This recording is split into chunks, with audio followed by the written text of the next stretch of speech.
오늘은 가난한 자들의 나라, 오늘 하나님 나라 6번째 말씀이고요. 우리가 지난 시간에 함께 하나님 나라 백성들의 특징을 함께 이야기하면서 이스라엘은 실패했지만 예수님께서 이 땅 가운데 메시아로 오셔서 이스라엘이 원했던 이 세상을 정복하는 그러한 메시아가 아니라 섬기시고 사랑하시고 가난한 자들에게 복음을 전하시며 그들로 인하여서 이 세상을 다시 회복시키시고 세워져 가는 그러한 예수 그리스도, 그리고 그러한 예수 그리스도를 따라서 가난한 자의 삶을 살아가는 그러한 말씀을 조금 대략적으로 나눴습니다. 그렇다면 오늘부터 한 2, 3주간 그 가난한 자는 어떠한 사람인가? 그냥 물질로만 가난하면 그냥 가난한 건가? 우리가 조금 그런 부분들, 좀 오해할 만한 부분들을 함께 좀 더 깊이 있게 다뤄보도록 하겠습니다. 하나님이 이스라엘과 언약을 맺으셨죠. 그래서 이스라엘은 하나님의 백성이 되고 하나님은 이스라엘의 하나님이 되었습니다. 그렇게 이제 하나님과 이스라엘이 언약을 맺어서 함께 이제 그 사역을 하게 됩니다. 근데 지난주 말씀드렸다시피 이스라엘은 그 일에 실패했습니다. 그래서 결국은 바벨론의 포로로 가서 하나님이 초기화를 시켜서 다시 그 다음 세대들을 이스라엘로, 유다로 보내시죠. 근데 그들이 힘든 그러한 역사적인 배경에 있다 보니까 그들이 기다리는 메시아의 이미지는 세상 정복자에 대한 그러한 메시아였습니다. 그래서 지금은 우리가 로마에게 혹은 페르시아에게 지금 억압받고 힘든 상황이지만 이제 메시아만 오면 이 나라들 다 이제 끝나고 우리가 이제 이 나라를 이 위에서 다스리는 그러한 나라가 될 거야 하고 메시아를 기다렸는데 누가 오십니까? 예수님이 오셨죠. 그리고 예수님은 그러한 사람들의 원하는 메시아가 아니었습니다. 이러한 것들을 보았을 때 이스라엘이 실패한 이유는 하나님이 바벨론 포로와 기환을 통해서 그들을 새롭게 하고자 했지만 그들은 역사적 배경에서 여전히 세속화된 그러한 생각과 그러한 방향을 바꾸지 않았습니다. 여전히 그들은 세상의 것들로 높아지길 원했고 강해지길 원했고 그래서 그러한 메시아를 꿈꾸고 있었던 거죠. 이 시대의 많은 교회들이 사실 이 부분에서 넘어집니다. 교인이 많고 돈이 많아서 교회가 뭔가 좀 힘을 가져야만 그 교회가 좀 더 하나님의 일을 할 수 있을 거라고 생각을 합니다. 그래서 교회를 올 때에 사람들이 교회를 들어올 때 바뀌어져 오는 건 아니지 않습니까? 세상에 있는 모습 그대로 이 교회로 옵니다. 그러다 보면은 이 교회는 두 부류의 사람들이 있죠. 한 부류는 그래도 신앙을 가지고 좀 살아가려고 하는 사람들이 있고 또 한 부류는 이 교회 안에서도 세상의 가치관과 세상이 원하는 그 방향을 따라 살아가길 원합니다. 그러다 보니까 교회가 때로는 이 신앙을 강조하는 교회들도 있고 또 어떤 교회는 그러한 성도들과 적당한 타협을 통해서 아슬아슬한 그 줄타기를 하는 교회들도 있고요. 어떤 교회는 그러한 세속화된 그러한 사람들이 좋아할 만한 설교와 그런 방향성으로 교회를 이끌어 나가기도 합니다. 그러다 보니까 하나님 중심적이지 못하고 자기 중심적이고 또 하나님의 가치관을 따라가지 않고 세상의 가치관을 교회 안에 들여오는 그런 사람들과 그것을 따라가는 교회들로 인하여서 교회는 여러 모습과 여러 그러한 모습으로 안 좋게 그러한 모습으로 교회가 세워져 가는 것을 보게 됩니다. 결국 이러한 교회들은 이스라엘로 실패한 하나님의 계획과 같이 하나님의 계획과 일들을 온전히 세워나갈 수가 없는 것이죠. 교회의 힘은 재정이 많거나 교인이 많아서가 힘이 있는 것이 아닙니다. 하나님을 얼마나 의지하느냐, 얼마나 그 교회가 하나님이 원하시는 방향에 따라 그것을 하고자 하는 그러한 모습으로 가느냐에 따라서 하나님이 도우시고 일하시는 거지 우리에게 가진 걸로 하는 것이 아니죠.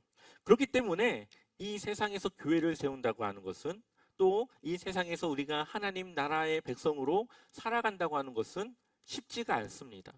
왜냐하면 우리는 기본적으로 세상이 추구하는 것을 추구하고 있어요.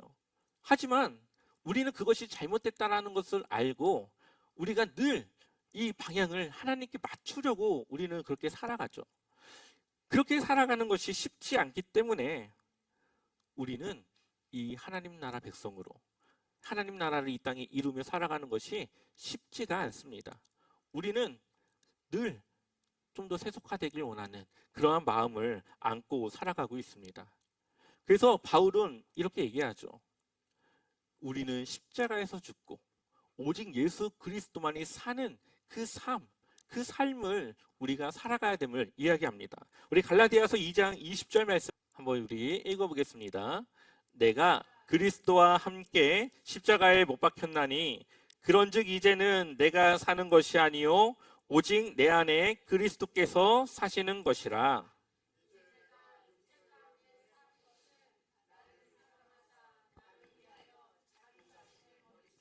하나님의 아들을 믿는 믿음 안에서 사는 것이라.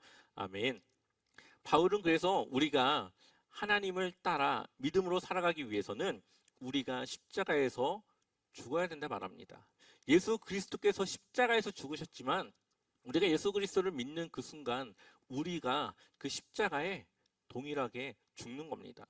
그리고 예수님이 부활하실 때 우리는 죽고 우리 안에 예수 그리스도가 사는 거죠. 그래서 우리의 마음이 온전히 새롭게 되는 겁니다.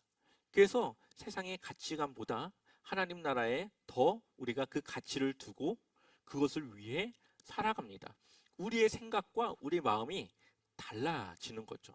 그것이 두 글자라면 회심. 그리고 그 회심은 곧 구원을 의미하는 것이죠. 그리고 그러한 모습은 바로 가난한 자들의 모습이라고 볼 수가 있습니다.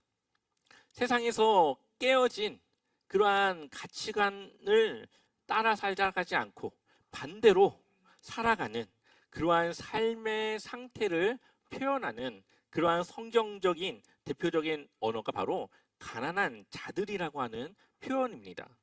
그런데 우리는 이 표현을 오해하기가 쉽죠.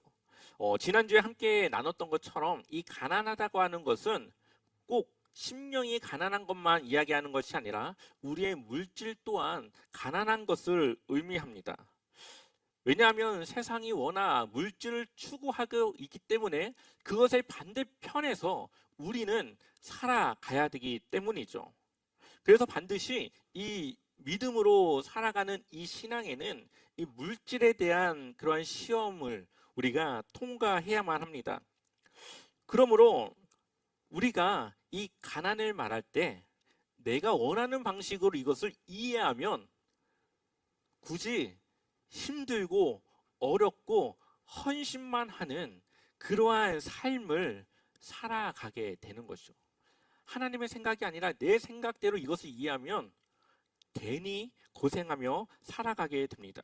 그 이유는 성경에 의하면은 하나님 나라는 가난한 자들이 들어가는 것인데 그 가난한 자들의 모습을 제대로 이행하지 못하는 것 때문에 그렇습니다.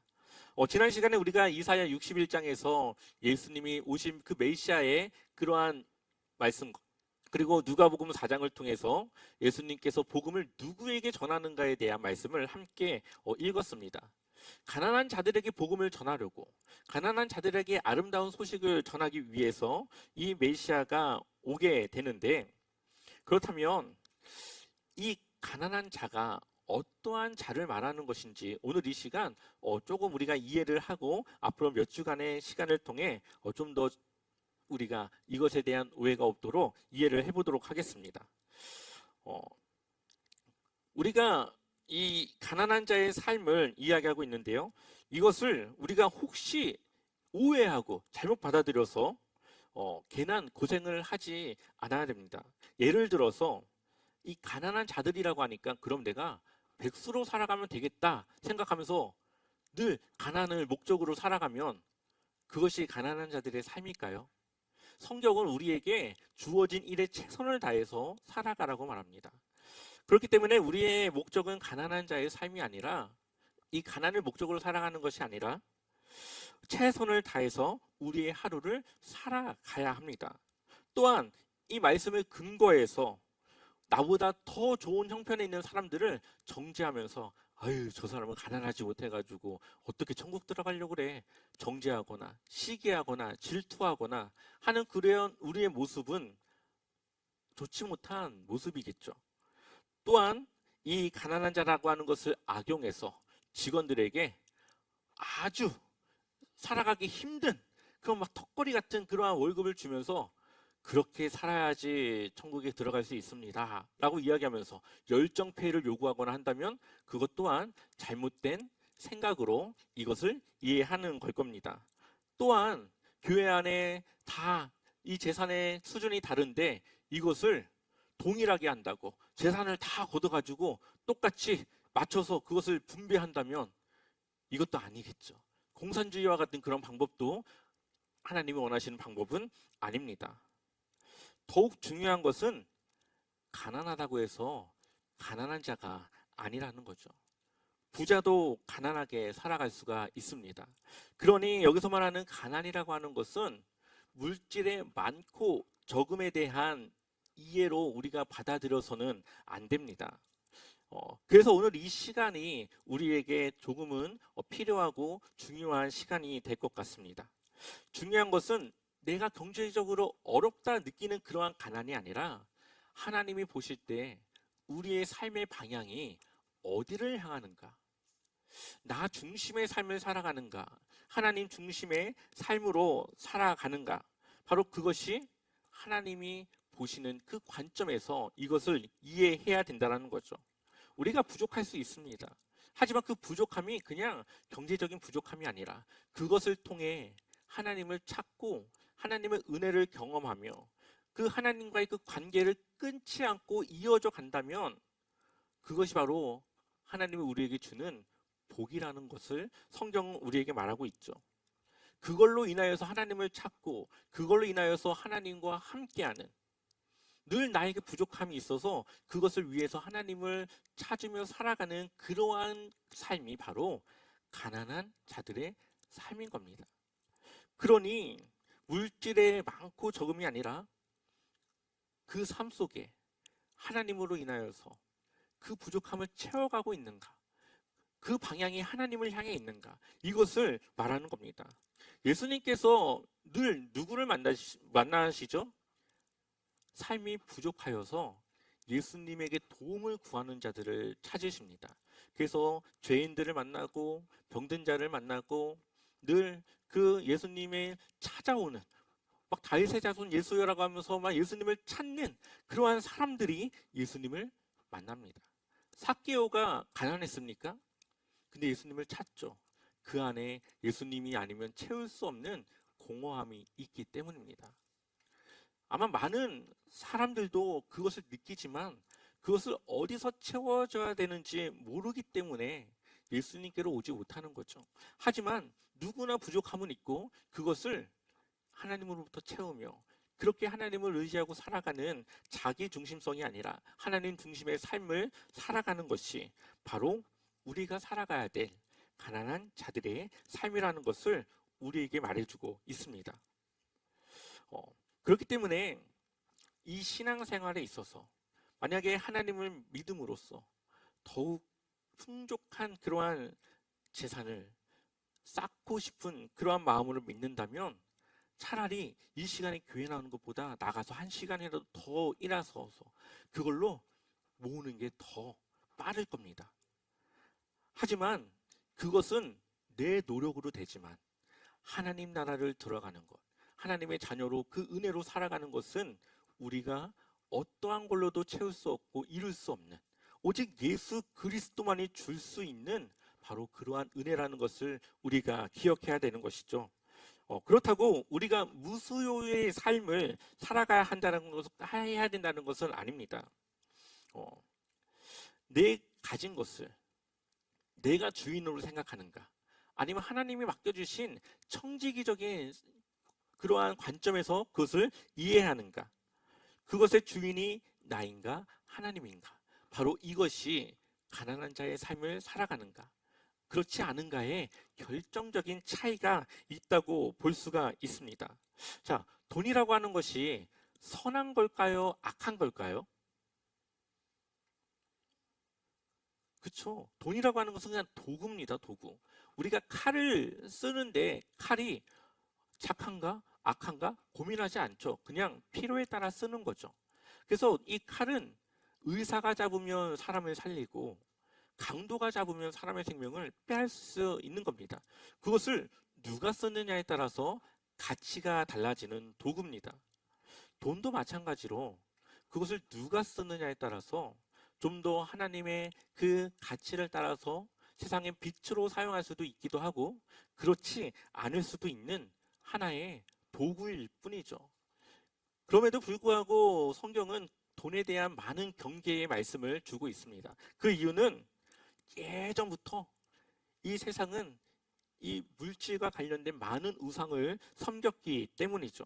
그래서 돈은 도구이지만 사람들이 우상으로 섬기는 특별한 도구이기도 합니다. 그래서 사람들은 돈을 따라가고 돈을 원하고 돈을 숭배하고 돈 앞에서는 뭐든 하는 그러한 사람들이 있습니다. 어떤 사람은 돈을 벌 수 있다면 악마에게 영혼을 팔 수 있다고도 말합니다. 어떤 사람은 돈을 벌기 위해서 남의 죄를 뒤집어 쓰고 감옥을 대신 들어가기도 합니다. 그래서 성경은 늘 돈에 대해 경계하고 있고 일만하게 뿌리가 바로 이 돈이라고 말하고 있죠. 그렇기 때문에 이 물질에 대한 우선순위를 하나님께 두지 않으면 우리는 결국 이 물질 때문에 하나님과 멀어지게 된다고 하는 것을 우리는 늘 기억해야 되는 것이죠. 그래서 우리가 돈이라고 하는 것은 늘 두 가지를 동반한다는 것을 기억해야 됩니다. 책임과 시험. 그것을 사용한 것에 대한 책임을 져야 되고 그것을 어떻게 사용할 것인가에 대한 하나님 앞에 시험을 우리는 받게 된다는 것을 기억해야 됩니다. 그래서 예수님은 항상 종종 우선순위가 어디에 있는가를 보길 원하시죠. 예수님이 제자들을 부를 때 바로 그것을 볼 수가 있습니다. 마태복음 4장 18절부터 우리 20절까지 말씀, 세 절의 말씀인데요. 우리 같이 읽어볼게요. 갈릴리 해변에 다니시다가 두 형제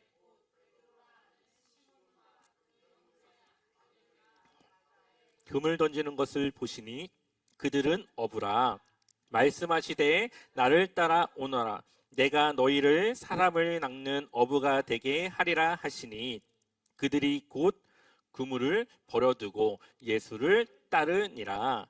아멘. 그들이 뭘 버렸습니까? 그물을 버렸죠. 어부가 그물을 버린다고 하는 것은 자신의 생계를 포기하는 것과 같습니다. 근데 예수님께서 따라와라 하는 그 명령에 예수님의 제자들은 그것을 즉시 버리고 예수님을 따랐습니다. 그들의 우선순위는 바로 예수님께 있었다라는 것을 우리에게 보여주고 있는 것이죠. 마태복음 9장 9절을 보면 예수께서 그곳을 떠나 지나가시다가 마테라 하는 사람이 세관에 앉아 있는 것을 보시고 이르시되 나를 따르라 하시니 일어나 따르니라. 아멘. 이 마태는 세리였는데 이 세리였던 이 마태도 예수님의 부름에 그것을 두고 예수님을 따릅니다. 세리는 기본적으로 이 돈에 대한 이 부유함을 어느 정도 갖춘 그러한 사람입니다. 그런데 이 마태는 자기가 여기서 돈을 버는 것보다 예수님을 따라 그 일에 동참하는 것이 더 가치가 있는 삶이라고 우선순위를 예수님께 두었던 것이죠. 근데 그렇지 않은 사람도 있습니다. 마태복음 19장 20절, 21절, 22절 세 절의 말씀인데 우리 같이 한번 읽어보겠습니다. 그 청년이 이르되 이 모든 것을 내가 지켰사온데 아직도 무엇이 부족하나이까? 예수께서 이르시되 내가 온전하고자 할진대 가서 내 소유를 팔아 가난한 자들에게 주라. 그리하면 하늘에서 보화가 내게 있으리라. 그리고 와서 나를 따르라 하시니 그 청년이 재물이 많음으로 이 말씀을 듣고 근심하며 가니라. 아멘.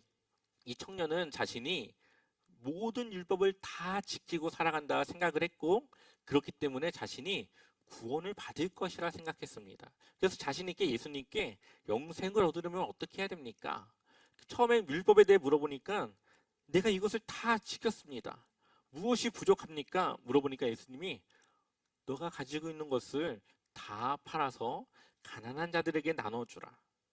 그래야면 하늘에서의 보화가 내게 있겠다. 결국은 구원을 약속하겠다라고 하는 의미로 그에게 말하죠. 그러니까 이 청년이 어떻게 합니까? 근심을 가지고 예수님을 떠나 돌아갑니다. 그리고 나서 예수님이 이어서 뭐라고 하시느냐? 우리 19장 23, 24절 같이 한번 읽어보겠습니다. 예수께서 제자들에게 이르시되 내가 진실로 너희에게 이르노니 부자는 천국에 들어가기가 어려우니라. 다시 너희에게 말하노니 낙타가 바늘기로 들어가는 것이 부자가 하나님의 나라에 들어가는 것보다 쉬우니라 하시니. 아멘. 이것을 조금 더 우리가 지금 하고 있는 표현으로 바꾸면 하나님 나라는 가난한 자들의 나라라고 지금 말씀하고 있는 겁니다. 하나님 나라에는 부자가 없습니다. 재물을 사랑하고 그것을 위해 살아가는 사람은 들어올 수 없는 나라가 하나님 나라입니다. 그렇기 때문에 성경이 말하는 부자는 하나님보다 돈을 벌고 그렇게 살아가는 것을 더 추구하는 그러한 사람들을 의미하는 거죠. 정말 돈이 많아서 부자가 아니라 하나님을 위한 것보다 그 관심과 그 삶의 방향의 우선순위가 바로 그 물질에 있는 그 사람을 부자라고 지금 말하고 있는 겁니다. 그렇기 때문에 우리는 늘 우리의 우선순위가 어디에 있는가를 돌아봐야 합니다. 내 삶에 정말 내가 어디에 더 가치를 두고 우선순위를 두고 있는지 생각해야 됩니다. 또한 우리에게 물질이 생겼을 때는 그것에 대한 책임과 하나님이 주시는 시험이 동반된다는 것을 기억해야 되겠죠. 분명 물질은 필요합니다. 하나님도 우리에게 필요에 따라 구하라고 말씀하셨고 그것을 주시겠다라고 말하고 있습니다. 그래서 주기도문에서도 일용할 양식을 필요한 것을 구하라고 말하고 있죠. 그러나 우선순위가 우리에게 분명할 때 그럴 때 하나님은 우리의 그것을 넉넉히 채워주신다는 것을 우리가 기억해야 됩니다. 그렇기 때문에 내 삶의 주인이 내가 아니라 하나님이 될 때 내가 가진 것이 내 것이 아니라 하나님이 맡긴 것을 인정하며 그렇게 사용할 수 있을 때 우리는 가난한 자들의 나라, 그 하나님 나라를 살아갈 수가 있는 것이죠. 여러분들에게 만약에 로또가 당첨됐다. 어떨 것 같으십니까? 이것은 축복일까요? 저주일까요? 하나님이 일하실 때 늘 이 한 가지 특징이 있습니다. 하나님의 일은 늘 사람을 통해 일하세요. 하나님이 그 사람에게 무언가를 주시고 그것을 통해 필요한 이들에게 돌아가도록 하나님은 그 사람을 사용하십니다. 그런데 하나님이 사람을 사용하는데 하나님의 뜻대로 사용하는 사람을 사용하시지 뜻대로 사용하지 않는 사람을 사용하지 않으시겠죠. 우리가 하나님의 뜻대로 그것을 사용할 수 있을 때 하나님은 물질을 주십니다. 우리가 하나님의 뜻에 따라 우리가 순종할 수 있는 믿음이 있을 때 우리에게 물질에 대한 복을 주시는 겁니다. 그렇기 때문에 우리의 우선순위는 늘 하나님께 있어야 되고 그것을 신실히 살아갈 때 우리의 부족함과 우리의 삶을 채워주시는 거죠. 그런 면에서 볼 때 이 로또에 우리가 당첨됐다고 하는 것은 축복인 것 같지만 때로는 그것이 저주가 될 수도 있습니다. 만약에 여러분들이 로또를 했는데 수령액이 세금을 빼고 60억을 받을 수가 있습니다. 자, 이때부터 이제 책임과 시험이 시작되는 거죠. 이것을 정말 내가 하나님을 위해 쓸 수 있는가? 하나님 앞에 내가 정말 그것을 우선순위에 두고 사용할 수 있는가? 시험에 동반되는 겁니다. 그리고 그것을 사용한 것에 대한 책임을 내가 이제는 져야 되는 겁니다. 그래서 차라리 저는 이 로또에 당첨되지 않는 것이 그냥 우리가 마음 편하게 살아갈 수 있는 방법이라고 생각을 합니다. 만약에 이것을 정말로 받았다면 그때부터 우리의 믿음과 신앙과 여러 가지 이제 그것이 하나님 앞에 많은 갈등과 어려움으로 우리가 정말로 힘든 그러한 나름대로의 싸움을 해야 될 수 있기 때문이죠. 그러나 그것을 이겨낼 수 있다면 그것은 축복일 수가 있겠죠. 그것을 통해서 더 많은 하나님의 일들을 할 수 있는 그러한 방향에 가지고 있는 그러한 사람이라면 그것은 하나님이 주신 축복 안에서 그것을 자유롭게 하나님을 위해 사용할 수 있는 복이 될 수 있을 것입니다. 가난한 자들의 나라는 바로 우리의 많고 적음의 문제가 아니라 우리의 우선순위의 문제이고 또한 그것을 사용하는 것에 대한 책임과 시험이 동반되는 것이고 그리고 우리의 이 삶의 방향이 어디에 있는가에 대한 문제인 것입니다. 그렇다고 우리가 이 한 달 월급을 받아서 다 헌금 내는 건 아니잖아요. 여기서 중요한 것은 하나님의 몫을 내가 떼어 드릴 수 있느냐, 드릴 수 없느냐입니다. 우리도 저축해야죠. 그리고 먹고 살아야 되고 필요한 곳에 써야죠. 그러나 그것을 제하고 내가 하나님의 것을 내 나름대로의 그 믿음을 가지고 떼어서 드릴 수 있는가? 하나님의 몫을 내가 먼저 생각해서 그것을 드릴 수 있는가에 대한 그러한 믿음의 문제가 바로 오늘 이 말씀의 내용입니다. 다음 시간 좀 더 이제 이어서 우리가 더 보도록 할 텐데요. 오늘 우리가 함께 나눈 말씀은 소유의 많고 적음이 아니라 내가 하나님을 위해 사용할 수 있는가 없는가의 문제입니다. 무소유가 가난한 자의 삶이 아니라 하나님의 것을 내가 인정하고 떼어드릴 수 있는가. 바로 그러한 믿음의 영역이라는 거죠. 우리 모두가 하나님을 위한 도구로서 또 하나님의 그러한 맡겨진 청지기로서 하나님의 나라를 여러분들의 삶을 통해 이 땅 가운데 세워나가시길 축원합니다.